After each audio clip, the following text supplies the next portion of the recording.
जगद्गुरू संत तुकाराम महाराजांनी म्हणले, तुका म्हणे मायबापे अवघी देवाची स्वरूपे.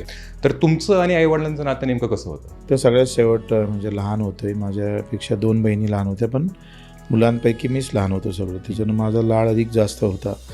आणि माझे सगळ्यात मोठे बंधू शेतकरी संघटना शरद जोशीच्या BSc पहिली BSc ॲग्रीची बॅच होती, त्यातले ते पहिले विद्यार्थी होते.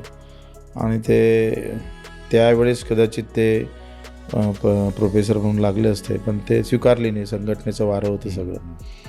तर आईनं आणि बापूनं प्रचंड कष्ट, म्हणजे आई तर मला अजूनही आठवतं का शनिवार रविवार आलं का आम्ही 11 भावंडे शेतात राहायचो.